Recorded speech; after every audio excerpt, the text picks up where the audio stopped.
Dans un village isolé d'Afrique, au milieu de terres dorées comme de l'or, la famille Yeji grandissait dans l'amour et la solidarité, vivant joyeusement sous le soleil chaud.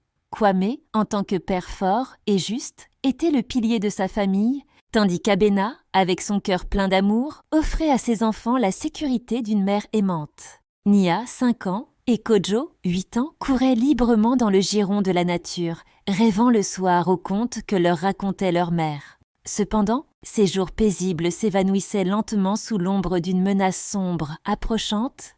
Une tempête se préparait et personne ne le réalisait encore. N'oubliez pas de vous abonner à notre chaîne. Si vous avez aimé notre histoire, nous attendons vos commentaires. Vos réflexions sont très précieuses pour nous. Les cris nocturnes de Nia, qui se réveillait en sursaut, transperçaient le cœur d'Abena comme un couteau. La petite fille, tremblant de peur, s'abritait dans les bras de sa mère, fermant les yeux très fort sans prononcer un mot. Ses rêves, remplis de contes de fées, s'étaient transformés en cauchemars qui la retenaient prisonnière des nuits entières. Les cris silencieux de plusieurs jours mettaient la patience d'Abena à l'épreuve. Finalement, une nuit, elle s'assit au bord du lit de sa petite fille, la serra dans ses bras, caressant ses cheveux, et ne put retenir ses larmes en murmurant « Dis-moi, chérie, qu'est-ce qui te fait tant peur ?» Nia, avec des mots qui se nouaient dans sa gorge, murmura d'une voix tremblante « Grand-père m'a touchée, maman, il m'a fait mal. » Le cœur d'Abena se brisa en 1000 morceaux. La personne dont parlait Nia était Kofi, le vieil oncle de Kwame. Connu dans le village comme un sage, certains le considéraient comme un homme saint. Mais maintenant, il devait découvrir les ténèbres dissimulées derrière cet homme âgé. Il l'avait toujours respecté comme une figure vénérée, mais il était temps de connaître la vérité. Des questions tourbillonnaient dans l'esprit d'Abena. Comment allait-il révéler cette terrible vérité? Que ferait-il si les villageois ne les croyaient pas et comment pourraient-ils protéger leurs enfants? Plus important encore, que pourrait-il faire pour empêcher qu'aucun autre enfant ne vive dans l'ombre d'une telle menace?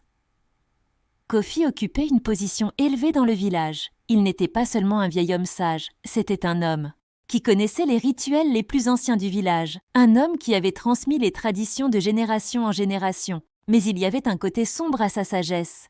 Kofi, aveuglément attaché aux superstitions, se cachait derrière, produisant ces rituels pour nuire aux plus vulnérables.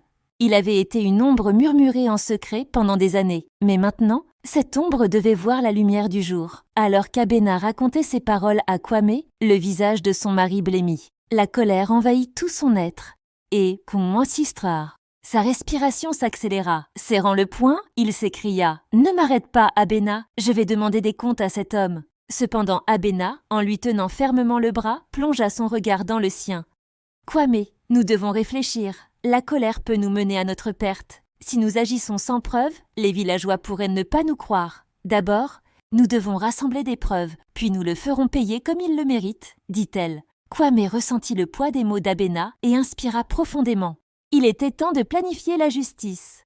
Kwame consulta Nana, la vieille sage du village. Nana savait que Kofi était attaché aux superstitions.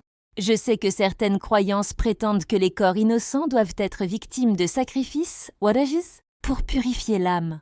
Mais ce ne sont que des mensonges et des excuses cruelles. Kofi cache ses désirs tordus derrière ses anciens rituels. C'est un homme qui a perdu sa conscience, dit-elle. Nana prit une profonde inspiration et commença à raconter une histoire des temps anciens. Quand j'étais jeune, un événement similaire s'était produit dans notre village. Un homme nommé Yav se faisait passer pour un guérisseur, trompant les villageois avec des superstitions, utilisant de jeunes filles pour des rituels de purification. Tant que les gens lui témoignaient du respect, personne ne remettrait jamais Zabio en question la vérité. Mais un jour, une petite fille disparut.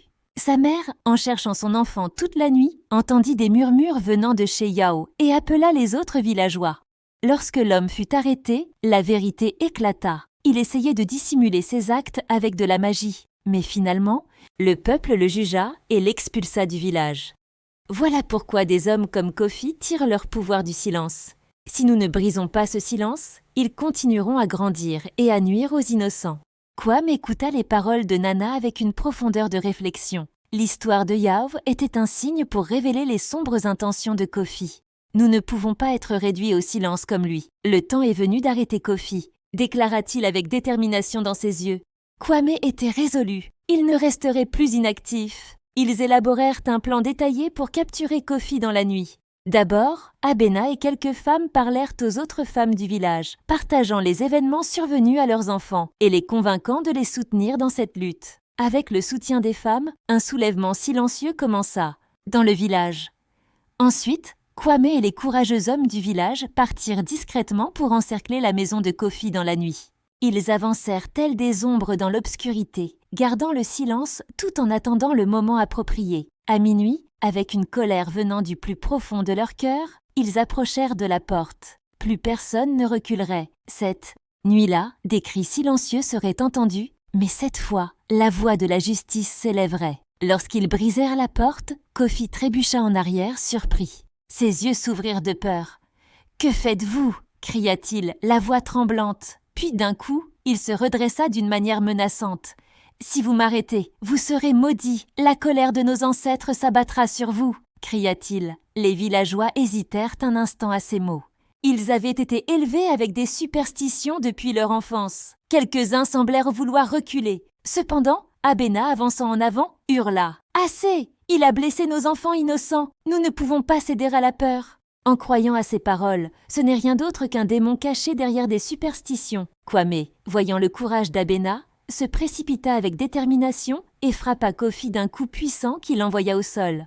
Le bruit du coup résonna dans la pièce, marquant le premier signe de la justice. « Tu es devenu le plus sombre des cauchemars pour mes enfants. Tu as volé leur innocence, plongé leur vie dans l'ombre, mais tu ne peux plus te cacher. » cria-t-il avec colère, sa voix résonnant dans la pièce. Lorsque Kofi fut traduit devant le tribunal du village, la colère de la population atteignit son paroxysme. À mesure que les témoignages déchirants des enfants et des autres familles étaient entendus, la haine dans les yeux de la foule grandissait.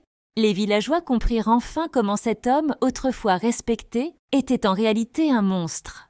Finalement, le tribunal déclara Kofi coupable et le remit aux autorités. À ce moment-là, tous ceux qui ressentaient que la justice avait enfin triomphé prirent une profonde inspiration. Le village avait enfin brisé son silence. Nia et Kojo, après un long processus de guérison, commencèrent lentement à retrouver leur joie d'autrefois.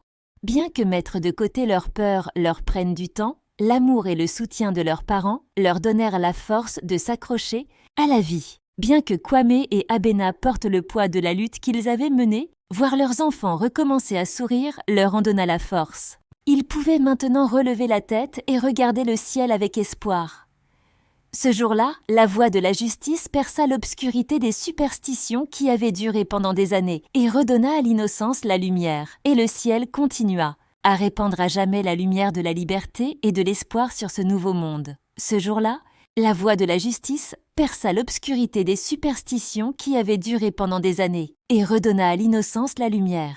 Et le ciel continua à répandre à jamais la lumière de la liberté et de l'espoir sur ce nouveau monde. Vous avez aimé notre histoire? N'oubliez pas de vous abonner à notre chaîne. Vos commentaires sont très précieux pour nous. En partageant vos réflexions, vous pouvez contribuer à la poursuite de nos histoires.